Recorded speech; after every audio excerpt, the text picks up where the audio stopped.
Os irmãos podem sentar. Queridinhos, só sentam se o pastor pede.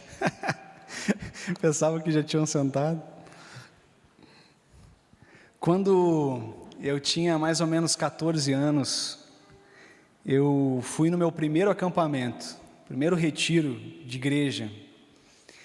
E foi um retiro muito tradicional da nossa igreja, lá em Porto Alegre, que é um retiro chamado Retiro Ciclístico. E esse retiro ciclístico, a ideia do retiro era que a gente ia até um determinado ponto de ônibus ou de carro, e aí eles deixavam as bicicletas, a gente desembarcava e a gente chegava de bicicleta no retiro, uns 15 quilômetros. Era muito legal. Só que aconteceu que nesse retiro especificamente, depois houveram vários outros que eu aprendi um pouco melhor como funciona. Aconteceu que a gente começou em bando, todo mundo saiu junto, mas como é muitos quilômetros, a gente acabou se distanciando. E aqui eu não vou ser orgulhoso, se eu sair na frente, eu fiquei para trás. Eu nem lembro, mas eu sei que eu fiquei sozinho num determinado trecho. E eu estava muito cansado, porque era uma região de serra no Rio Grande do Sul. Tinha muita subida, a gente não parava de subir. E aí chegou um determinado momento que começou a descer. Tudo que sobe, uma hora desce. E como essas estradas de chão lá, tinha muita pedra no meio da rua, a gente ia normalmente no trilho que deixava a marca do pneu do carro. E a gente foi por ali, e eu comecei a descer, animado de bicicleta, até o momento que na terceira lomba seguida, teve uma curva. E nessa curva, eu não venci a curva, bati numa pedra, bati o joelho numa pedra e rolei no mato, né? Tá tudo bem, estou vivo, estou aqui, mas foi uma dor muito grande, né? Cortou o meu joelho, na verdade entrou não só uma pedra, mas várias pedras no meu joelho, e depois a enfermeira lá teve que ir com uma pinça e tirando as pedras do meu joelho. Foi uma pancada bem forte. Eu fiquei o retiro todo de perna assim, dura, erguida para cima, não fui para a cachoeira, não joguei futebol, foi um belo primeiro retiro. Mas o que eu quero dizer é que é quase impossível a gente aprender a andar de bicicleta sem cair, né? Não sei se você já caiu de bicicleta, mas se você sabe andar de bicicleta, você em algum momento caiu, e não caiu de bicicleta, nunca caiu, nunca andou também. Sempre tem né? Sempre tem uma exceção que atrapalha a ilustração do pastor, né? Mas tá bom, tirando ela, a gente, para aprender a andar de bicicleta, tem os tombos da vida do aprendizado, né? Mas você já imaginou que, assim, você tomba de bicicleta, você se machuca, depois você cicatriza, você melhora, e fica aquela marca, eu tenho ainda a marca aqui no meu joelho, fica a lembrança daquilo que aconteceu, eu lembro com alegria desse acampamento. Mas você já imaginou se nós acumulássemos ao longo da nossa vida todos os machucados que nós fizemos ao longo da nossa história? Você já imaginou, eu caí de bicicleta, machuquei o joelho. Teve uma outra vez que eu caí de bicicleta e eu raspei tudo aqui, era uma descida e eu saí derrapando, eu raspei tudo aqui, estava de chinelo, havaianas, não protege, rapei tudo aqui, imagina. Então, estou com o machucado aqui, todo lanhado aqui. Você já imaginou, bateu o braço, quebrou o braço, né? Bateu o minguinho, está doendo o minguinho. Você já imaginou na nossa vida se a gente fosse acumulando todas as feridas e nenhuma delas cicatrizasse? Conseguiu imaginar essa cena? Impossível, né? E por que a gente faz assim com os nossos relacionamentos? A gente não permite Deus curar, mas a gente simplesmente acumula feridas ao longo do tempo. A gente não permite que certas coisas, palavras ditas de maneira errada, certos sentimentos expostos, momentos que não foram legais na nossa vida, a gente não consegue, muitas vezes, perdoar, esquecer e retomar, seja um relacionamento conjugal, seja um relacionamento com pai e mãe, seja um relacionamento com o irmão, com um colega, com o chefe. A gente tem muita dificuldade.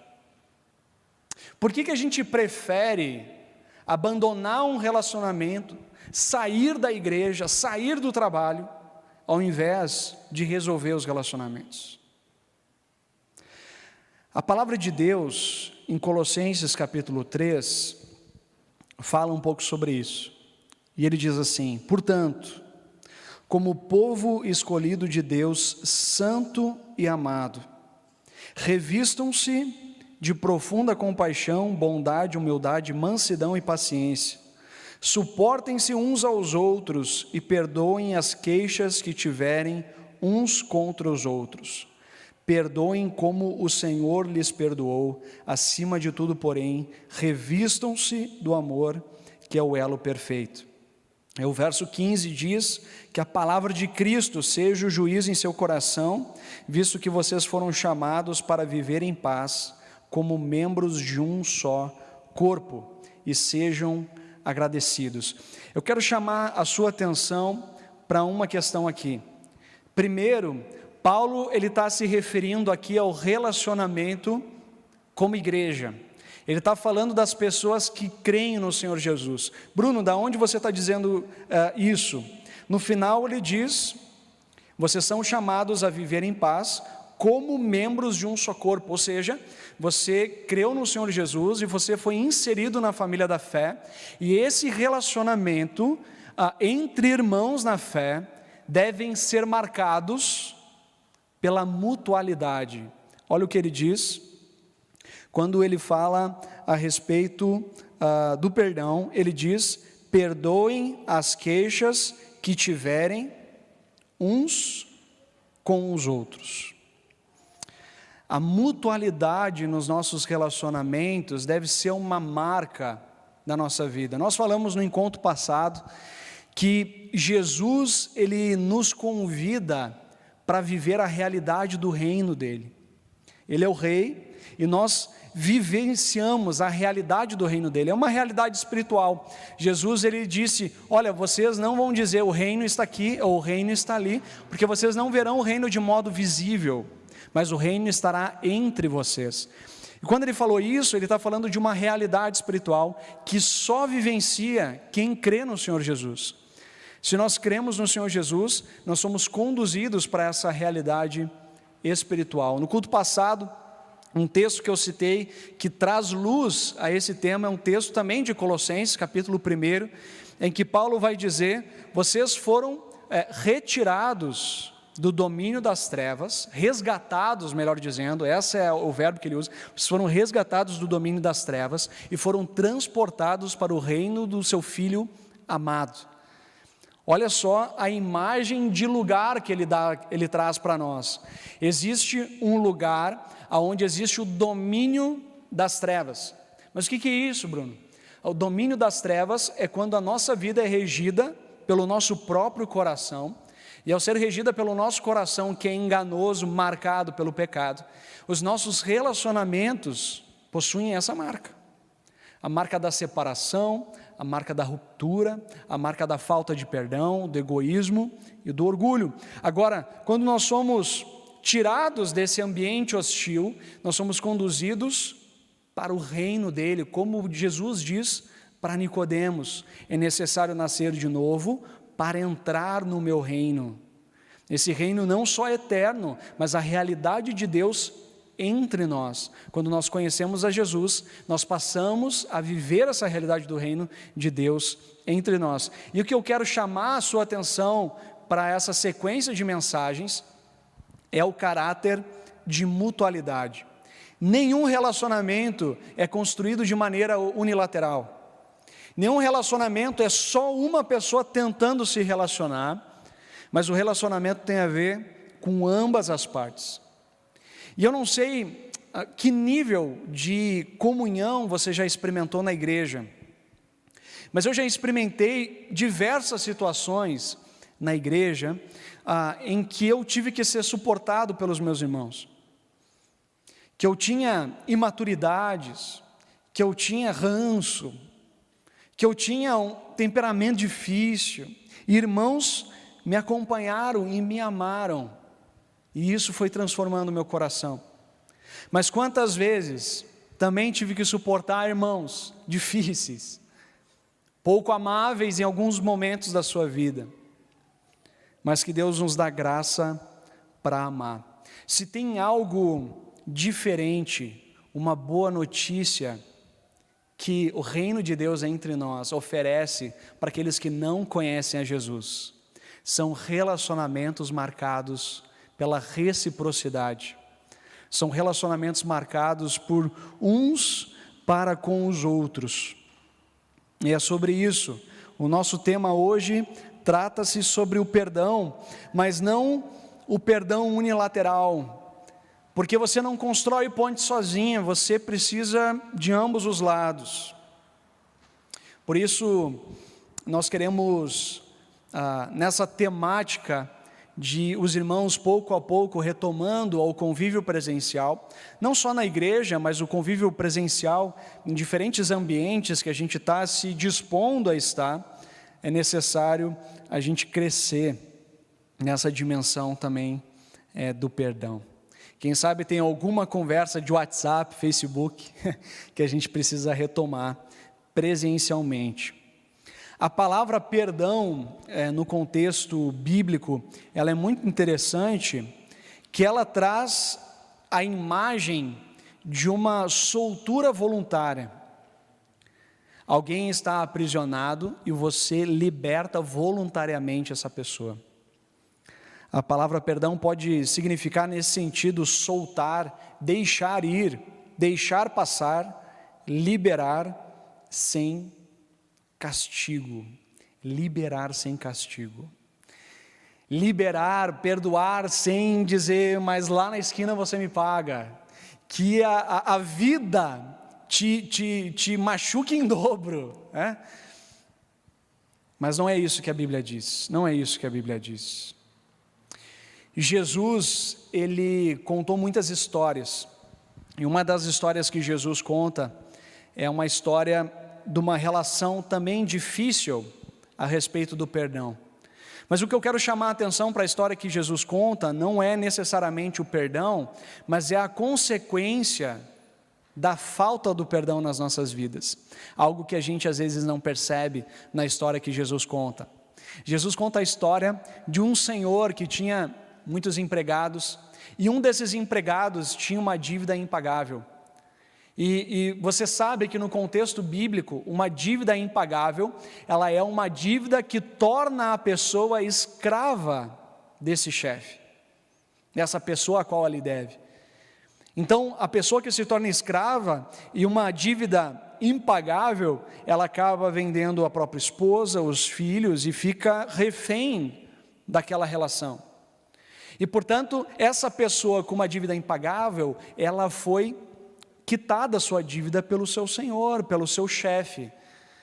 Uma dívida incalculável. Agora, essa pessoa que foi muito perdoada, ela não é capaz de perdoar um colega seu de trabalho, com uma dívida ínfima comparada ao que ele tinha.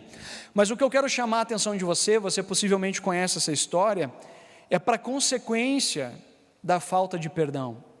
E a consequência da falta de perdão não é para outra vida, não é para a eternidade, mas é para essa vida, é para a nossa realidade. E ele diz assim: irado, seu senhor entregou aos torturadores, até que pagasse tudo o que devia. Assim também lhes fará meu Pai Celestial, se cada um de vocês não perdoar de coração a seu irmão.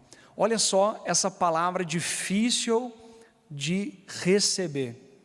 A falta de perdão abre brecha para torturadores na nossa vida. Nós ficamos perturbados, nós ficamos ainda mais machucados por não liberar perdão para as pessoas. Torturadores. Eu fiquei impressionado com essa palavra. Eu fiquei pensando, puxa vida, se nós colocarmos na balança entre vencer o orgulho e perdoar, e reter o perdão e viver atormentado, puxa vida, vencer o orgulho é muito melhor. Você não está entendendo o que eu estou dizendo? Eu vou te dar um outro exemplo bíblico.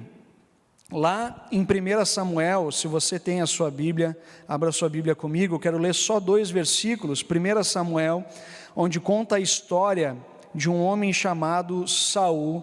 Ele fala sobre uma experiência de falta de perdão e o que significa esse tormento na nossa vida. Vocês sabem que o povo de Israel, durante boa parte da sua trajetória no Antigo Testamento, não tinha rei.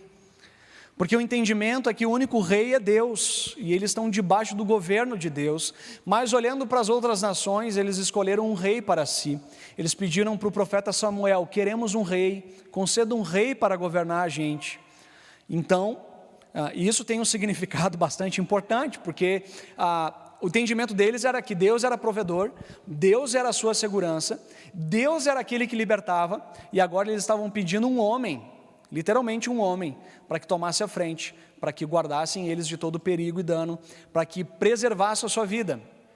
Samuel alertou o povo, dizendo: olha, junto com o rei, vai vir muitas questões de opressão que vem no pacote.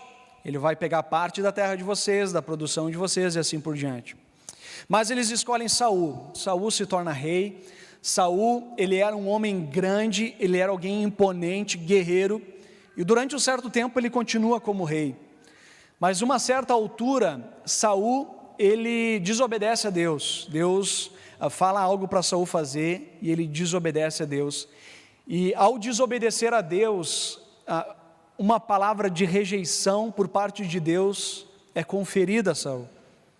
Ele diz: olha, eu rejeitei você como rei. Perceba, Deus não rejeita Saul como pessoa, Deus não rejeita Saul como povo dele escolhido, Deus o rejeita na sua liderança, Deus o rejeita no seu reinado. Mas Saul, ele precisa lidar com essa rejeição por parte de Deus, e ele precisa lidar com a proeminência de um jovem rapaz chamado Davi, um simples cuidador de ovelhas, pastor de ovelhas, mas que rapidamente se torna um grande guerreiro, se torna alguém admirável, se torna alguém que inspira a todo o povo e toda uma nação. Mas um ciclo se começa na vida de Saul, e o ciclo eu chamei de ciclo do orgulho. Você pode ver lá em 1 Samuel capítulo 15, o ciclo de orgulho de Saul a primeira coisa que Saul faz diante da sua desobediência é encobrir o seu pecado. Saul, ele finge que não errou, o seu pecado é revelado. O segundo passo que ele dá, ele culpa outras pessoas do seu erro. Ok, eu errei, eu desobedeci, mas a culpa não é minha, a culpa são dos soldados que o Senhor me deu. E aí o terceiro movimento que ele faz é justifica o pecado. E no caso dele, ele não faz o que Deus manda, e ele acaba dizendo, tentando convencer Deus, que a desobediência dele foi melhor para o povo de Israel. Logo, Saul, ele não se arrepende. Saul, ele não trilha o caminho do perdão. Saul continua encobrindo o pecado, culpando os outros e justificando o seu erro. Toda pessoa que não reconhece que falha, toda pessoa que não reconhece em nenhum momento as dívidas que contrai, seja lá qual for o relacionamento, são pessoas que abrem brecha para atormentadores na sua vida. Saul, ele teve que lidar com esse medo da rejeição, e toda a sua raiva foi canalizada para Davi. Davi, ele estava crescendo na sua liderança, pessoas estavam seguindo Davi, Davi se tornou um grande guerreiro, as multidões já estavam contando histórias a respeito de Davi. Saul é tomado por inveja, por ciúmes, Saul é tomado por amargura. Amargura que a gente pode ver, nós não temos tempo para isso, mas lá em 1 Samuel 20, 30, que essas amarguras até mesmo recaem sobre o seu filho Jonatas. A pessoa com falta de perdão na sua vida, ela repele as pessoas, ela machuca as pessoas, porque um coração ferido também fere os outros. E olha só o que o texto que eu pedi para vocês abrir e não li, diz, 1 Samuel 16, 14 e 15. O Espírito do Senhor se retirou de Saul, e um espírito maligno vindo da parte do Senhor o atormentava. Os oficiais de Saul lhe disseram: há um espírito maligno mandado por Deus te atormentando, te atormentando. Que palavra forte. Mas a verdade é que aquelas pessoas que não abrem o seu coração, seja para receber perdão ou para perdoar, elas são pessoas que remoem o resto da vida, situações até mesmo com pessoas que até já faleceram. Já tive que lidar com situações de pessoas que remoem suas frustrações e suas amarguras, são feitas manutenção delas por pessoas que já faleceram. Não conseguem viver, não conseguem ir adiante, porque não liberaram perdão. Mas, queridos, como a gente vai trilhar o caminho da reconciliação no contexto dos nossos relacionamentos? E aqui a gente está falando ainda mais especificamente do contexto da igreja, porque nós estamos falando desses relacionamentos de mutualidade. Uma questão só, que é a questão que eu quero compartilhar com vocês. O primeiro ponto, e o ponto principal para mim, é que a falta de perdão nos nossos relacionamentos é a falta de perdão a si mesmo.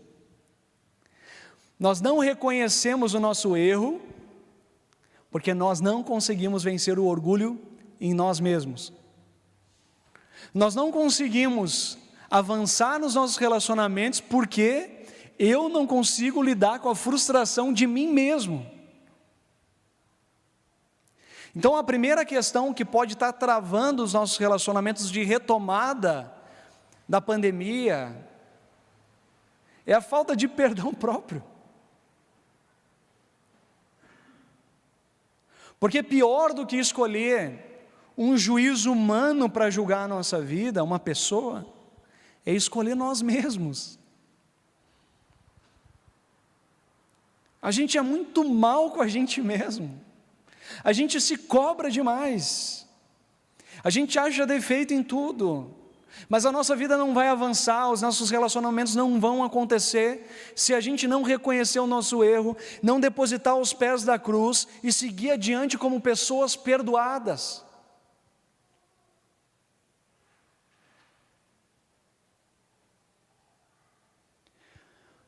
A palavra de sabedoria de Provérbios diz que quem obtém sabedoria ama-se a si mesmo.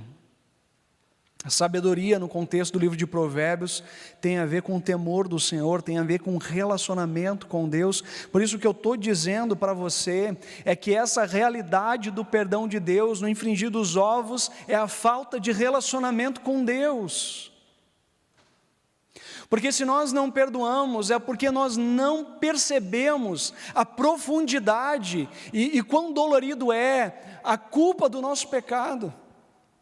A gente não entendeu ainda que pela culpa do nosso pecado teve que ser vertido um sangue inocente, que foi o sangue de Jesus. A gente ainda não percebeu que o Deus do universo teve que intervir na nossa história para que nós pudéssemos ter recomeço. Porque se nós no relacionamento com Deus nos fosse revelada a profundidade do seu amor por nós, nós jamais lidaríamos com as outras pessoas através do mérito, mas nós entraríamos com a graça de Deus em todas as nossas relações. Não é porque os outros merecem, não é porque os outros elas têm a capacidade de receber o nosso amor, mas é porque nós fomos amados por Deus. Porque o perdão de Deus nos atingiu, porque o nosso pecado foi lavado pelo sangue de Jesus, foi um alto preço, porque eu fui muito perdoado, porque eu sei desse perdão, porque eu sei que sem esse perdão de Deus, eu estou perdido literalmente. Sem o perdão de Deus, os meus relacionamentos vão ser sempre truncados. Você já se perguntou? Às vezes você tem conhecidos, ou você mesmo está no segundo casamento, no terceiro casamento, no quarto casamento, você já percebeu, ou já se perguntou que o problema não é a esposa? O cara ainda está à procura da mulher perfeita, né? Você já percebeu que existe algo profundo que aconteceu no coração humano, que é a ruptura com a fonte do verdadeiro amor que é Deus? E só existe verdadeiro amor nos nossos relacionamentos quando essa flui da cruz para as nossas vidas e da nossa vida para a vida dos outros. Porque nenhum relacionamento subsiste com um pressuposto que se a pessoa não falhar comigo, então tudo vai dar certo. Assim como, tirando certas pessoas que não precisam cair para andar de bicicleta, dificilmente nos nossos relacionamentos a gente vai aprender a amar sem antes superar feridas profundas na nossa alma. Sabe qual é o caminho que a gente vai fazer sem o perdão? É ser um ermitão. Vamos morar numa ilha. E eu vou te dizer, não leva espelho para essa ilha, porque você vai brigar com você mesmo. O grande problema dos nossos relacionamentos é que a gente lida com as pessoas como se elas fossem perfeitas e perfeitamente maduras. Mas elas não são. Qual é o único caminho possível quando duas pessoas imperfeitas se relacionam? Perdão. É o único caminho para relacionamentos profundos. É o perdão, é a graça de Deus. A graça de Deus inundando as nossas vidas. E para desfrutar desse perdão de Deus, para de fato adentrar esse relacionamento gracioso com Deus, experimentarmos desse amor profundo do Pai para conosco, derramado por Jesus, sustentado pelo Espírito Santo nas nossas vidas, a palavra-chave é arrependimento. Deixa eu compartilhar com vocês, me destinando para o fim dessa mensagem, uma palavra do Eugene Peterson. E ele compartilha algo sobre arrependimento que impactou a minha vida essa semana, e ele diz assim: contaram-nos a mentira desde que nós podemos lembrar. Os seres humanos, essa é a mentira, os seres humanos são basicamente bons e agradáveis. Perfeito, todo mundo nasceu igual, inocente e autossuficiente. O mundo é um lugar agradável e harmonioso. Nascemos livres. Se carregamos cadeias, ou seja, se temos aprisionamentos, se temos dificuldades, deve ser culpa de alguém. Nós somos bons, agradáveis, nascemos livres, e se algo de errado acontece no nosso relacionamento, é porque é culpa do outro. Só que a nossa narrativa está errada. Nós não nascemos bons e agradáveis. Nós nascemos dominados pelo pecado. Nós somos escravos do pecado. Nós vivemos nessa ruptura com Deus. O nosso amor pelos outros, no mínimo, é interesseiro. E está baseado no mérito.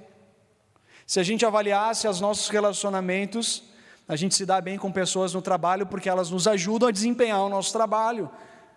A gente exclui pessoas da nossa família porque não me faz bem. E eu me reúno com outros porque elas alegram o meu coração. Eu tenho amigos que eu posso contar nos dedos, porque eles me fazem rir, porque eles estão comigo no momento da dor.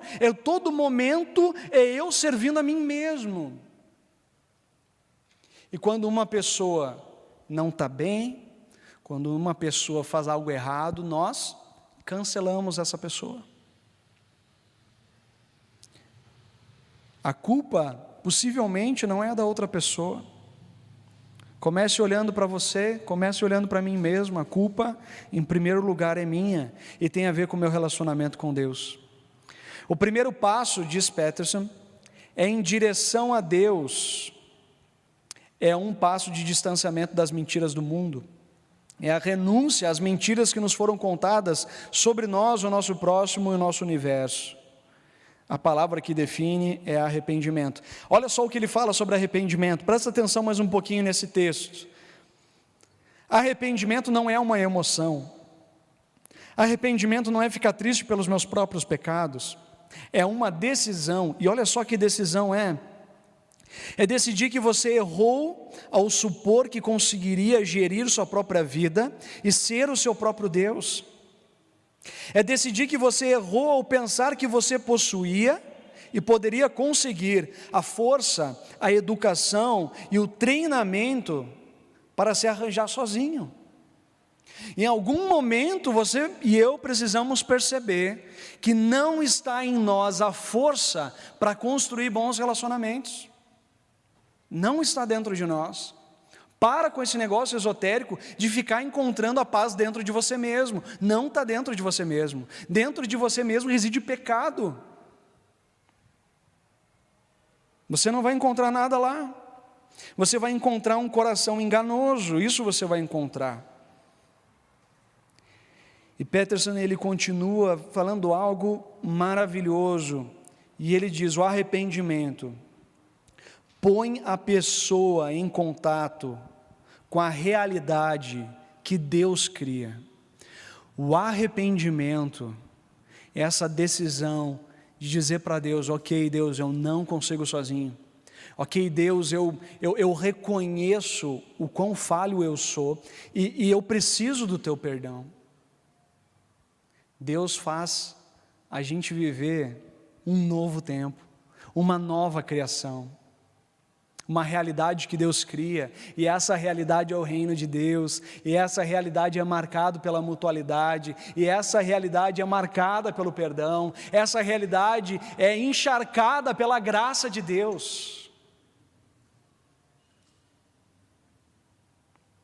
Eu quero trazer só uma aplicação para nós hoje, uma aplicação que pode nos ajudar de alguma forma a sair daqui com algo prático.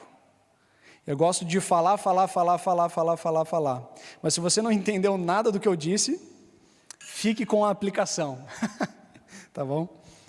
Uma só aplicação. A palavra que lemos diz: perdoem como o Senhor lhes perdoou. Essa palavra pode ser vista por dois caminhos. A caminho do religioso que diz assim: puxa vida, perdoar como Jesus me perdoou é muito difícil.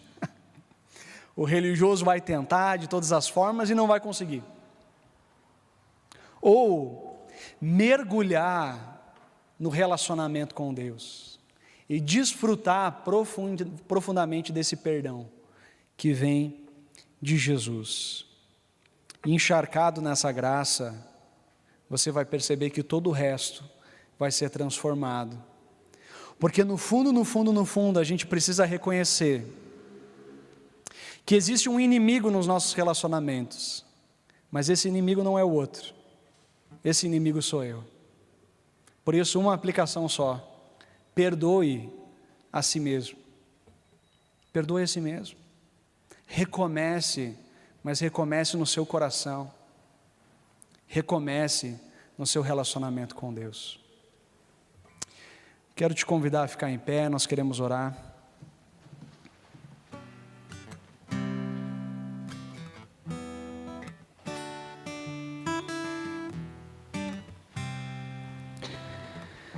Senhor Jesus, nós carecemos da Tua graça. Nós reconhecemos que sozinhos nós não conseguimos.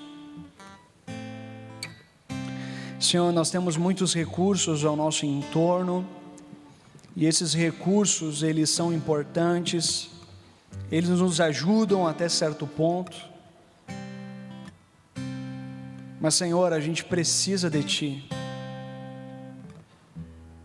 Se nós estávamos, Senhor, dominados pelo pecado, fomos perdoados pelo Senhor e agora adentramos ao Seu reino, o Senhor precisa nos ensinar como é que funcionam as coisas no Seu reino. Nosso coração é tomado por teimosia, o nosso coração entra nesse ciclo orgulhoso de não reconhecer o nosso pecado, de achar que os outros são culpados o tempo todo de tudo que nos acontece.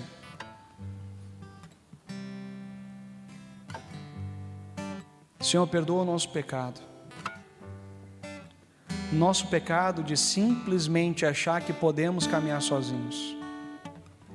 Nós precisamos e carecemos da Tua graça. Eu te peço, Espírito Santo de Deus, derrama a Tua graça sobre cada um aqui. Inunde com a Tua graça os relacionamentos de cada pessoa aqui presente. Que a Tua graça recaia sobre as suas famílias. Que relacionamentos baseados no mérito caem por terra. E que a Tua graça percorre generosamente, delicadamente, sobre a vida de cada um aqui, Pai.